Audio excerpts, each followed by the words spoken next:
The following podcast is a deep, shallow dive production. And you're going to love it. Okay, let's go.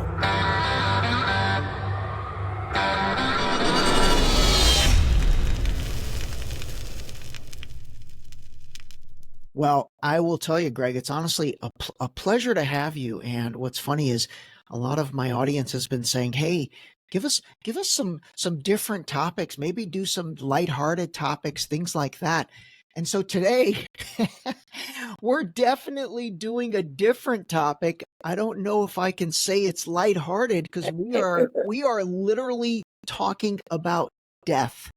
But you know what's great is that I've experienced death myself with my father, and we'll talk about that in a little bit. But hey, everybody, I've got Greg Barnsdale here, who is an author, among many other things. And I'm not going to refer to him as Dr. Death, but I'm going to call him my death expert. And I think you're going to really enjoy this conversation today. It's definitely off the beaten path of the deep, shallow dive, but I think that's what makes it so great. And ironically, we're going to do a deep, shallow dive into the concept of dying and death, and obviously something that we're all going to experience. And what I'm excited about, Greg, is that, I think everyone's going to come away with this with such a better understanding of that process because of you. So, hey man, welcome to the show. Thanks for joining me today. I appreciate it.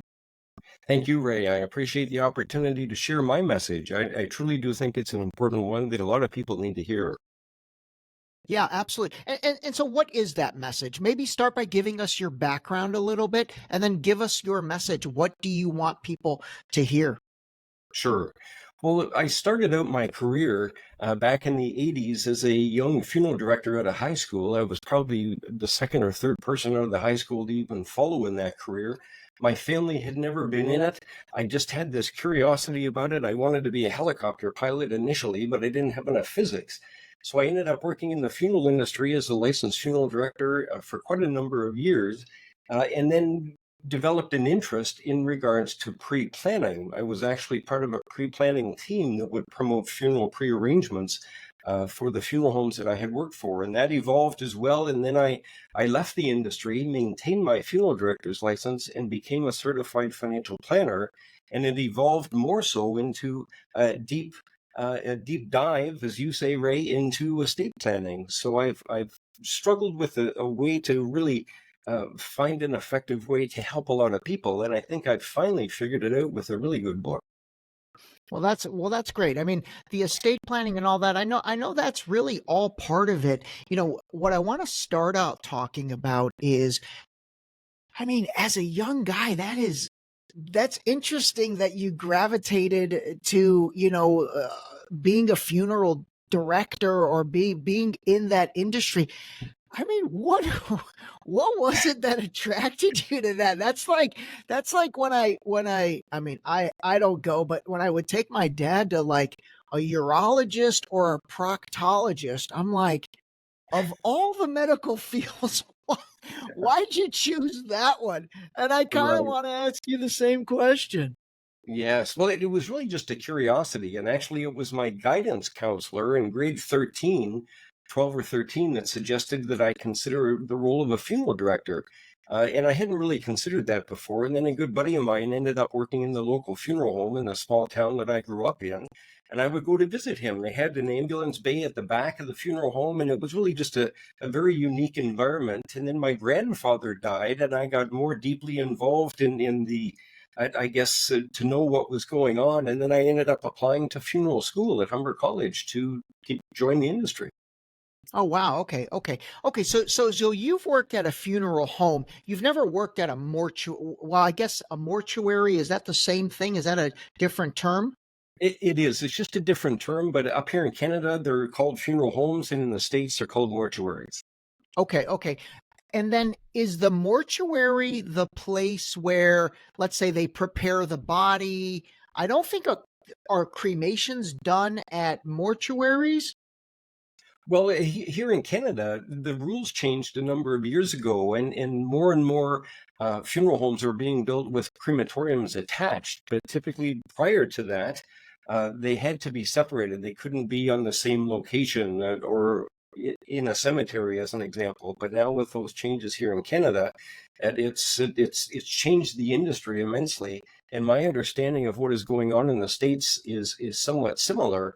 But as I'm sure you and your listeners are well aware, Ray, that there's a lot of people who don't value the traditional funeral anymore, and they're leaning towards cremation, and in some cases, no funeral at all. Okay, okay. Let's talk about cremation for a second, and then we'll circle back to something else I want to talk about. So with cremation, you had told me when we had our kind of like prep call for this, when everybody thinks cremation, they think fire cremation, and they think, putting them in, I mean, I guess like a giant oven. I am not a fan of cremation. I'm not going to lie to you. We did not get my dad cremated. I don't really care what happens to me, but I definitely am not a fan of doing that to the people that I love. But tell us about, like, there's new ways to cremate now? Well, there is, yes. There's a new option that's available aside from fire cremation, which has been around for years. And it took our society quite a number of years to actually embrace that. And now it's very, very common all around the world, especially in the UK. But now there's a new option, and it's called water cremation, or alkaline hydrolysis is the technical name. But it's what results is that the body is put into a water chamber, one body at a time, sort of thing, just the same as a fire cremation, and one body at a time is placed in the retort to be cremated. So what the family gets back is basically all of the bone ash from that loved one that had been cremated. So whether it's fire cremation or water cremation, the ashes that are returned to the family are much the same. Wow. Wow. Okay. So the end product is the same. It's similar between fire cremation and water cremation. So with water cremation, I mean, is it an acid that they're putting in there? Is the water risen to like a ridiculously high temperature? How does water, I guess, dissolve a body?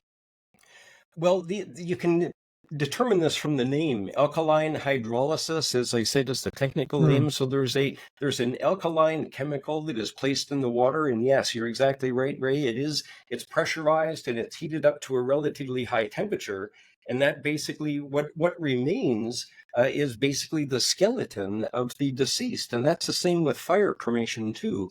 We're mostly made up of water.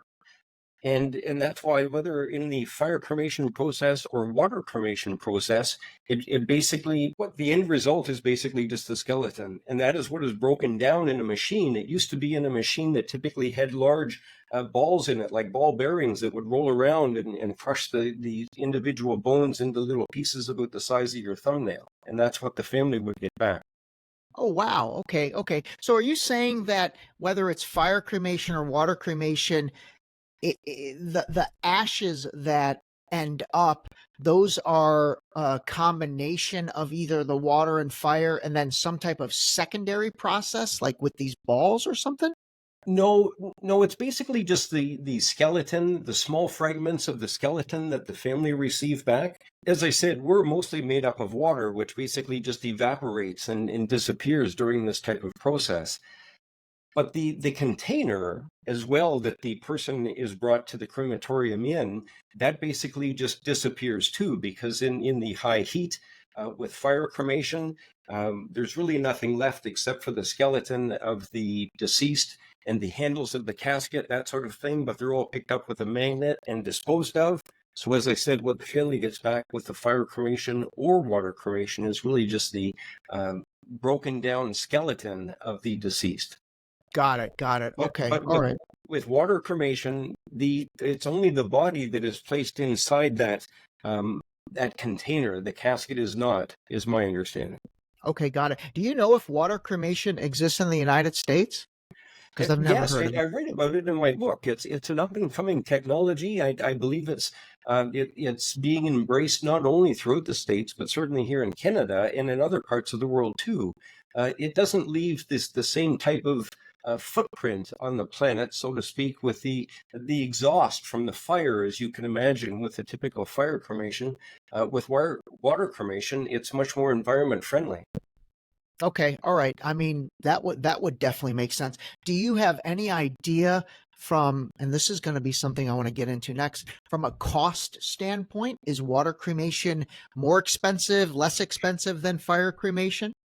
Well, just the cost of a cremation here in Canada right now, I would say averages, and this is in Canadian dollars, obviously, Ray, Mhm. but between $500 and $700 for the cremation fee. My understanding is that water cremation, the fee for that is a little more expensive. So I would assume it would be in the range of maybe $600 to $1,000, roughly. Okay, all right, that makes sense. Okay, so I do want to talk about this next, and that is, and I experienced this, that's the business of dying. The business of dying, and I'll get very personal here. My dad passed away suddenly. Now, granted, it was at an older age, at 84, but you know, it was a Monday morning. I'll never forget it. I got a call at 7:51 a.m. from my mom, and that's kind of, she never calls me that early. And so, those are calls you definitely don't want to get. And I remember having a really weird feeling when the phone rang and I saw her name, and I was like, wait a minute, why is she calling this early? And so he had passed away, basically in his sleep. And, which is a beautiful way to go, actually. I hope I go that way. So when I got down there, I drove down and obviously spent time with my dad. And then from there, because we had called 911, they had sent like a grief counselor as part of that process. I don't know if they do that in Canada. I don't know if that's just a California thing, but anyway, so very quickly, and obviously you're in the most, I guess, vulnerable emotional position. And I had an incredibly good relationship with my dad, so it was even more. But I'll be honest, like all of a sudden she started telling me. I said, well, what's next? My dad's in the bedroom.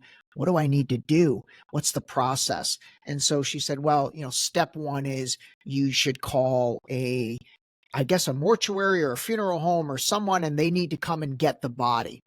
And Right. so she recommended a certain company.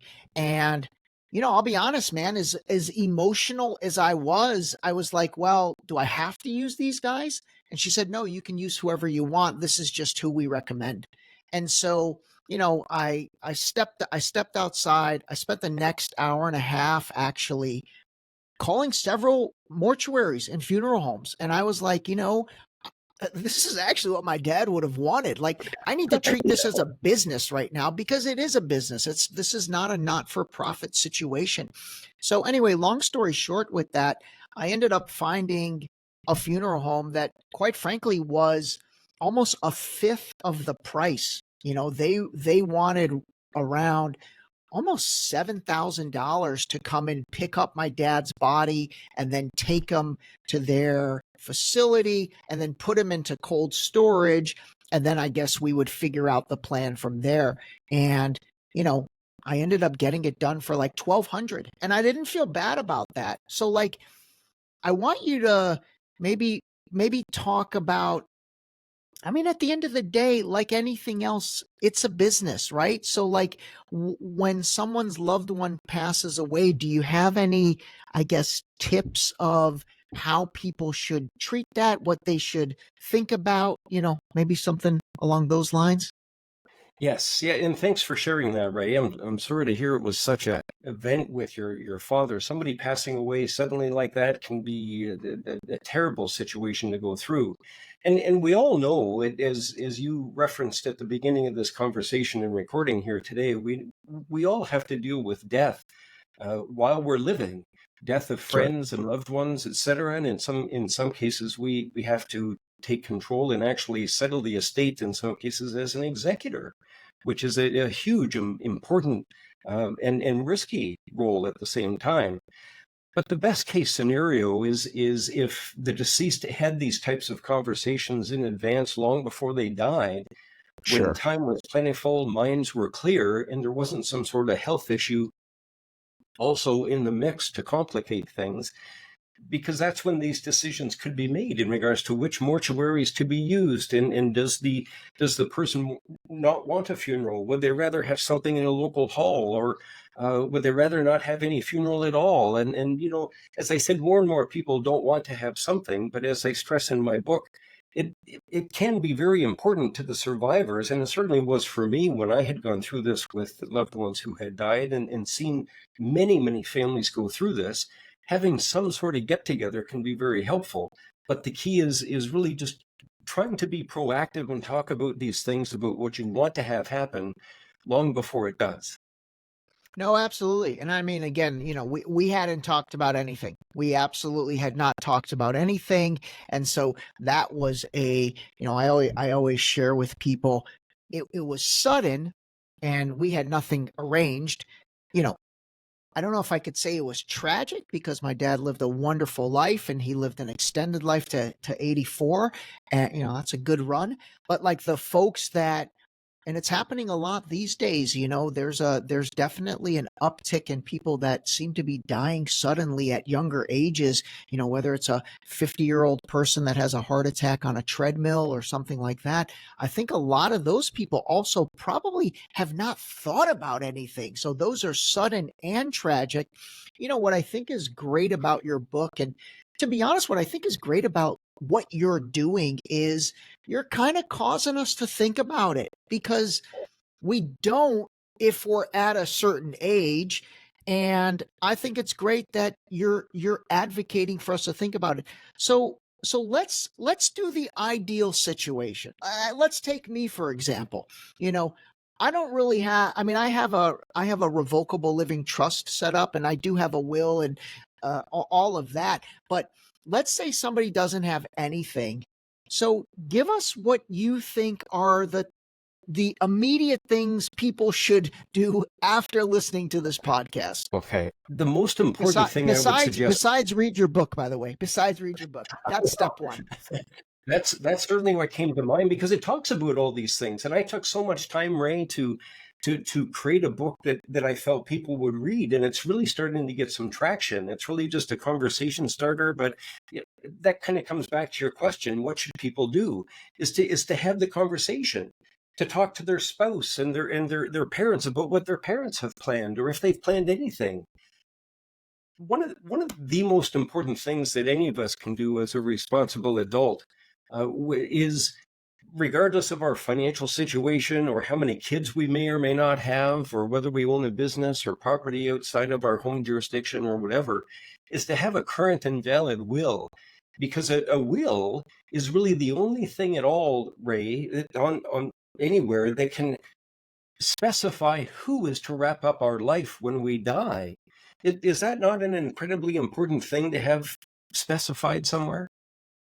No, I think it's absolutely incredibly important. But again, like I said, I think most people, really probably under the age of 70 don't even necessarily think about it. Maybe a lot of folks that obviously have families and kids and all that, they put that in place. But okay, so getting the last will and testament. Absolutely. Is that that's probably part of an entire maybe estates, wills, and trusts package, that you can get either a financial planner like yourself or or a lawyer to put together? Is that kind of how you're recommending? Well, and keep in mind, Ray, I don't know if I mentioned this to you earlier, but I'm not providing one-on-one advice to anyone anymore. My Yeah. plate is full of spreading this general message as far and wide as I can.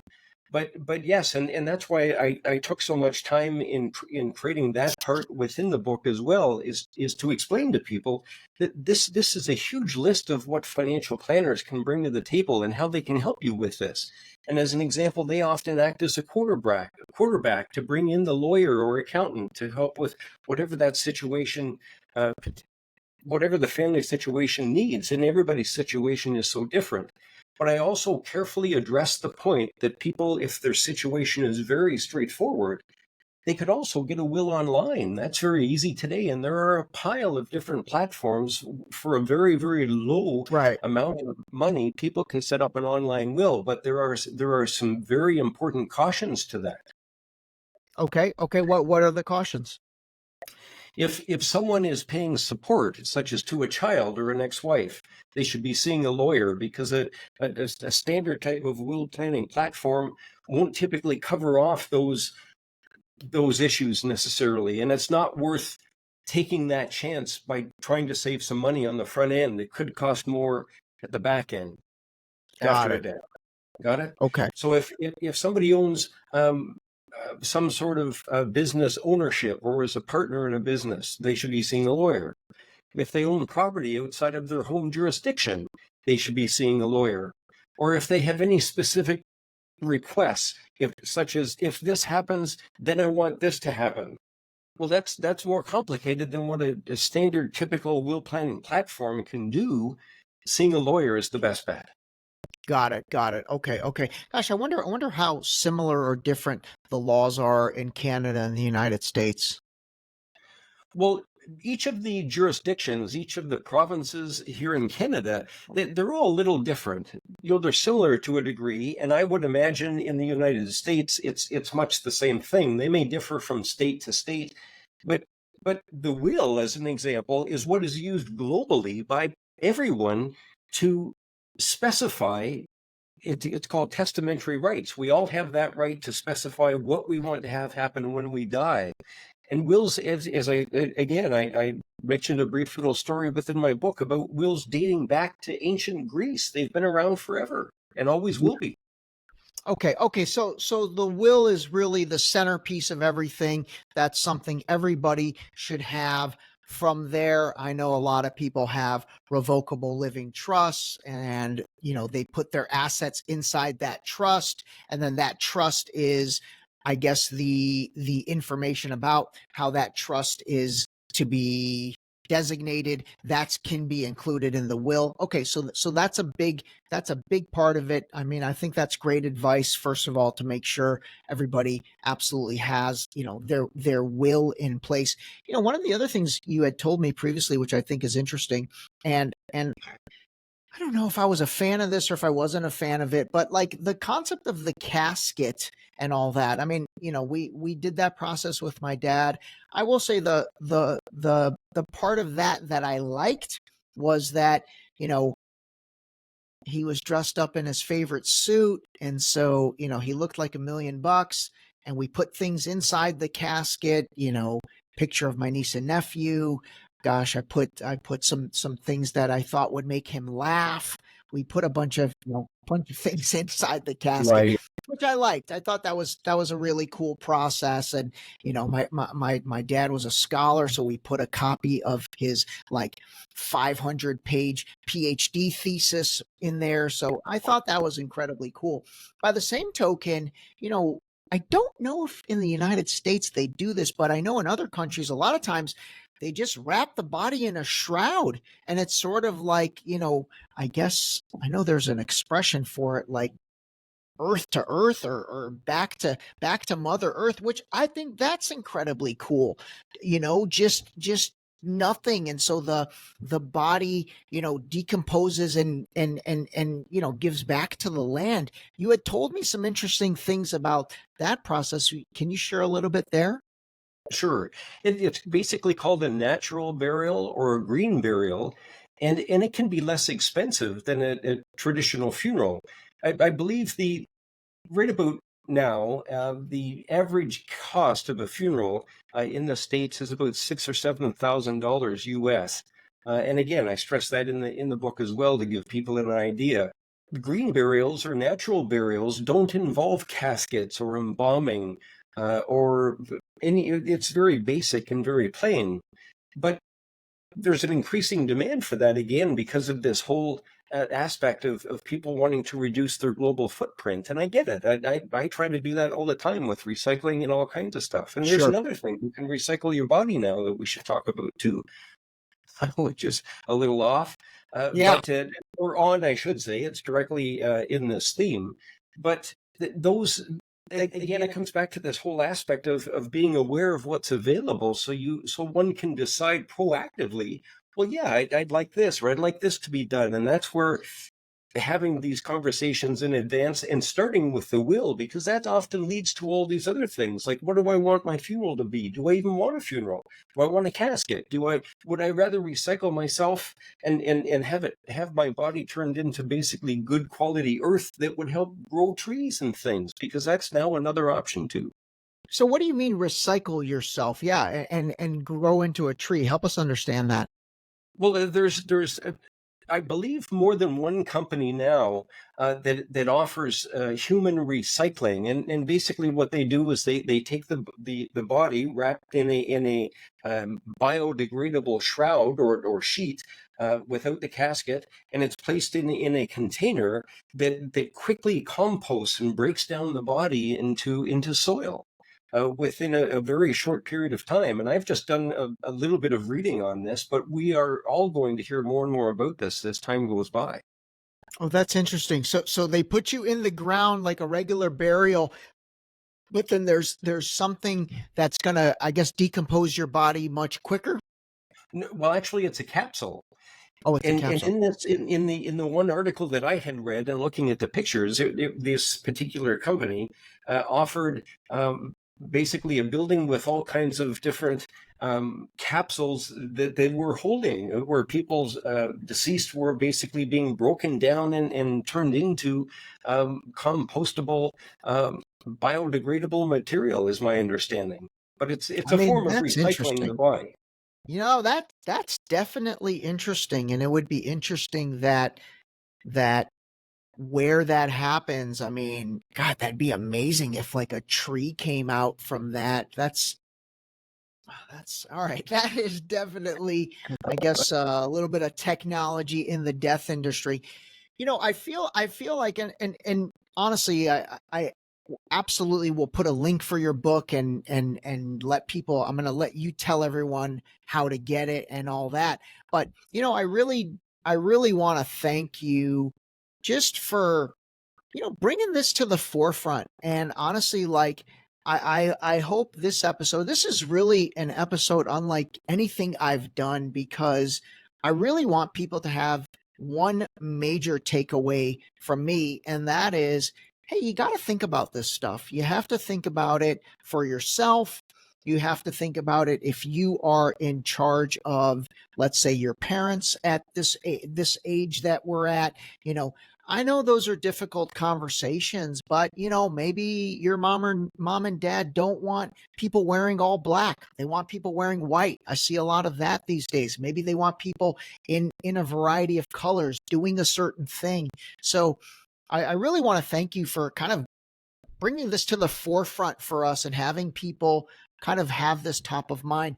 I'd love for you to tell everybody where we can get the book, and then really just kind of close it out with any other, I guess, words of wisdom or things you really want people to remember from our conversation. Okay. One of the major things, the few things that I'm promoting to really capture people's attention with this message, Ray, is this. The process of planning for what we want to have happen actually helps to reduce the stress of aging, which is a vitally important point all on its own.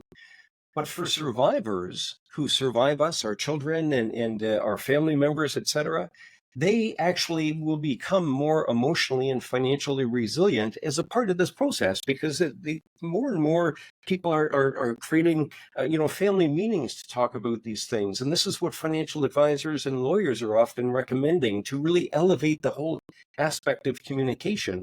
And when family members are involved in these conversations proactively before a death or something major takes place, like a health crisis, they're much more inclined to understand the reasoning behind why the testator, the will maker, wants to do these things, and they're less inclined to contest the will, as an example, in court.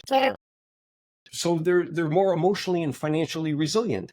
This results in more meaningful legacies instead of a disastrous mess being left behind for the family to clean up. Having a will dictates who's in charge of looking after this, whether it's an individual or a trust company or whatever. And it also often leads to money being donated to charities. So it helps them do more of their good work. And ultimately, this takes a huge burden off the court systems from having to deal with so many unorganized estates, which ultimately helps the economy. It's a huge boost to us all. We just have to lean into this more and get talking about it. No, that is interesting. I mean, it really does have a ripple effect when there's no thought process going into it, and you do have a sudden tragic or non-tragic death that has had no previous planning, let alone, let's say there's no one even available for that person or that entity. I mean, it's very sad, but obviously a lot of elderly people might not have the right support structures that are even needed to help them plan for it, but then also execute the plan. So anyway, all right. So where can everybody get the book, and where can they find you? Well, the best way, Ray, is for people to go to my website, donotignoreyourmortality.com. And that's basically tied in with the title of the book here. I know I have it behind me, but this is a little easier to see. But on my website, there are all kinds of links where people can find how to buy the book. But it is available on Amazon, Barnes & Noble, and all electronic platforms as well. And it's also available in an ebook version as well. Oh, that's great. Okay, that's great. Oh, is there an audiobook as well? There is an audiobook, yes. Do you narrate it yourself? That's Yes. fantastic, man. All right. I'm gonna get a copy for my library, but I might even listen to the audiobook. I'll be on my treadmill getting my steps in, or out for my walks, and I'll be listening to it. But hey, man, we have to pay attention to it. All right, listen, Greg, I really do appreciate it. And I have a feeling there might be a significant amount of questions that come back to me. So if you don't mind, I will reserve the right to bring you back on and maybe do a session where we can answer a bunch of people's questions, and then have you share anything else that you'd like to share. Yes, and by the way, Ray, I've also come up with a list of what I call probing legacy questions, and I have them here. I can make them available to anyone who's interested. But I came up with this curated list to help make it easier for people to have these conversations. So there's 15. Great. There's 15 basic questions for just kind of introducing this whole concept to parents or whoever, and then there's 15 more advanced questions, but they are very effective. And is that list available on your website? Actually, I'm asking people to provide me with their name and email address so I can stay in touch with them, but I will provide it for free, yes. They just have to reach out problem. to me.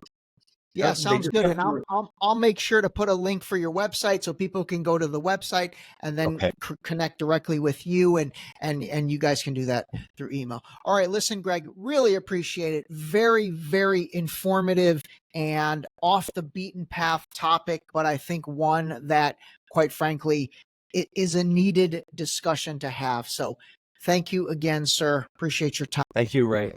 All right, take care. This episode was brought to you by the new book, Deep Shallow Dive Into You, available now on Amazon and Barnes & Noble in hardcover and paperback. Don't forget to sign up for our new mailing list on our website at deepshallowdive.com.